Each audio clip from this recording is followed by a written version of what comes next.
આપણે રોજિંદા જીવનમાં વીજળી વાપરીએ છીએ ખરું ને, પણ શું આપણે ક્યારેય વિચાર્યું છે કે આ વીજળી ખરેખર કામ કેવી રીતે કરે છે? તેની પોતાની એક ભાષા છે, પોતાના નિયમો છે. તો ચાલો આજે એ જ ભાષાને ઉકેલીએ અને સમજીએ કે વીજળીના મૂળભૂત સિદ્ધાંતો શું છે અને તેની આપણા જીવન પર શી અસરો થાય છે. આજના આ વિશ્લેષણમાં આપણે શું જોવાના છીએ?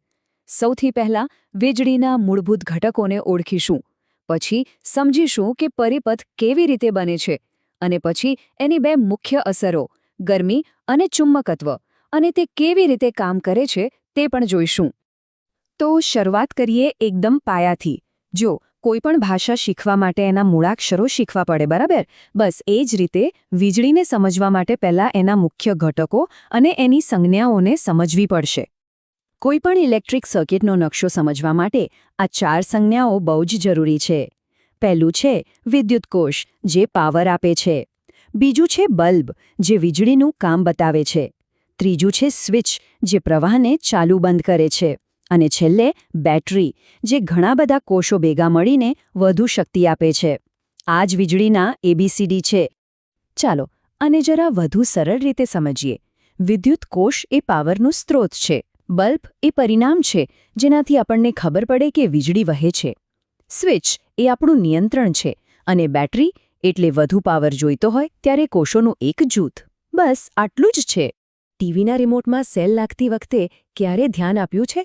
તેમાં એક સોનેરી નિયમ કામ કરે છે. હંમેશા એક સેલનો પ્લસ છેડો બીજા સેલના માઇનસ છેડા સાથે જ જોડવામાં આવે છે. જો ભૂલથી પણ ઊંધું કરી દીધું તો પ્રવાહ વહેશે જ નહીં. આટલું સરળ છે, પણ ખૂબ જ મહત્વનું છે. સારું, હવે આપણી પાસે બધા ઘટકો છે, તો ચાલો એમને જોડીને એક આખું વાક્ય બનાવીએ, જેને આપણે વિજ્ઞાનની ભાષામાં કહીશું વિદ્યુત પરિપથ. આ તસવીર વીજળીનો આખો ખેલ સમજાવી દે છે. જો ડાબી બાજુ પરિપથ બંધ એટલે કે જોડાયેલો છે અને બલ્બ ચાલુ છે, પણ જમણી બાજુ જેવો પરિપથ ખુલ્લો થયો એટલે કે ક્યાંકથી તૂટ્યો, પ્રવાહ અટકી ગયો અને બલ્બ બંધ. બસ આ જ તો છે સ્વિચનું કામ. દરેક ઉપકરણ આ જ સરળ સિદ્ધાંત પર ચાલે છે. આ એક સારો સવાલ છે. પરિપથ જોડવાથી વીજળીને વહેવાનો રસ્તો તો મળી ગયો, પણ જ્યારે વીજળી વહે છે ત્યારે એ શું કરી શકે છે? ચાલો એની અસરો જોઈએ.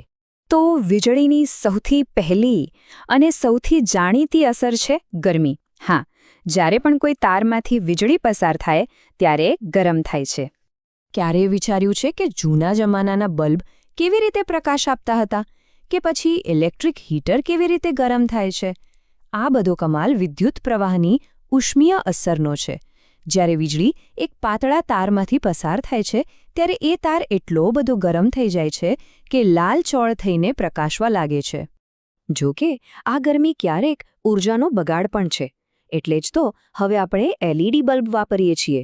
એ બહુ ઓછી ગરમી પેદા કરે છે અને મોટાભાગની વીજળીને પ્રકાશમાં ફેરવે છે. આનાથી વીજળી પણ બચે છે અને પૈસા પણ. હવે વાત કરીએ સલામતીની.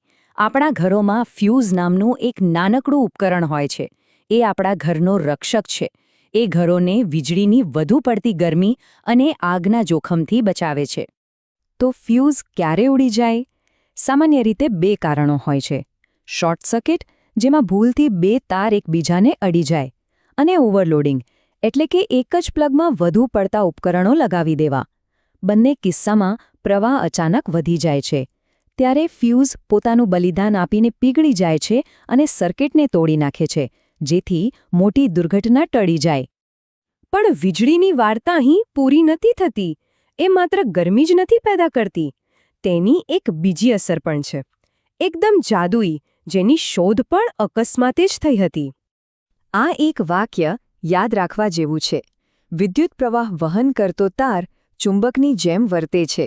આ સરળ લાગતા વાક્યમાં જ આધુનિક ટેકનોલોજીનું ઘણું મોટું રહસ્ય છુપાયેલું છે. આ શોધની ક્ષણ ખરેખર અદ્ભુત હતી. વૈજ્ઞાનિક ઓર્સ્ટેડે જોયું કે જેવો એમણે તારમાંથી વીજળી પસાર કરી કે તરત જ બાજુમાં પડેલા હોકાયંત્રની સોય ફરી ગઈ. બસ ત્યારે જ એમને સમજાયું કે વીજળી અને ચુંબકત્વ વચ્ચે કોઈક ઊંડો સંબંધ છે. આ એક એવી શોધ હતી જેણે દુનિયા બદલી નાખી.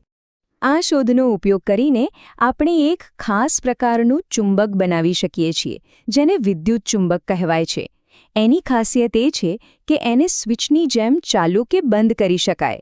પ્રવાહ ચાલુ કરો તો એ ચુંબક બની જાય, પ્રવાહ બંધ કરો તો એનું ચુંબકત્વ ગાયબ. તો આવું ચાલુ બંધ થઈ શકે એવા ચુંબકનો ઉપયોગ ક્યાં થાય? ચાલો એક ખૂબ જ જાણીતા ઉપકરણ એટલે કે ઇલેક્ટ્રિક બેલની અંદર ડોક્યું કરીએ. ઇલેક્ટ્રિક બેલની રચના ખરેખર બહુ જ હોશિયારીપૂર્વક કરેલી છે. જ્યારે સ્વિચ દબાવીએ ત્યારે વિદ્યુત ચુંબક બને છે અને હથોડીને ખેંચે છે, એટલે ટન અવાજ આવે છે. પણ જેવી હથોડી ખેંચાય કે તરત જ સર્કિટ તૂટી જાય છે અને ચુંબક બંધ થઈ જાય છે. એટલે હથોડી પાછી પોતાની જગ્યાએ આવે છે, ફરી સર્કિટ જોડાય છે અને આ પ્રક્રિયા વારંવાર ખૂબ ઝડપથી થાય છે. એટલે જ આપણને સતત રણકાર સંભળાય છે. તો આ આખા વિશ્લેષણનો સાર શું છે?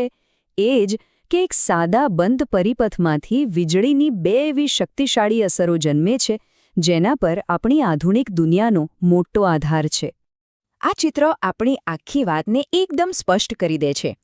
આપણે શરૂઆત કરી સંજ્ઞાઓ અને પરિપથથી અને પહોંચ્યા બે મોટા પરિણામો સુધી. એક છે ઉષ્મીય અસર, જેનો ઉપયોગ આપણે ઇસ્ત્રી અને હીટરમાં કરીએ છીએ, અને બીજું છે ચુંબકીય અસર, જેનો ઉપયોગ વિદ્યુત ચુંબક અને ઘંટડી જેવી વસ્તુઓમાં થાય છે. આ વિશ્લેષણના અંતે એક સવાલ મનમાં રહી જાય છે. જે રીતે ગરમી અને ચુંબકત્વની શોધે દુનિયામાં ક્રાંતિ લાવી દીધી, એ જ રીતે ભવિષ્યમાં વીજળીની એવી કઈ નવી અસર શોધાશે જે આપણું જીવન ફરીથી બદલી નાખશે. આના પર વિચારવા જેવું ખરું.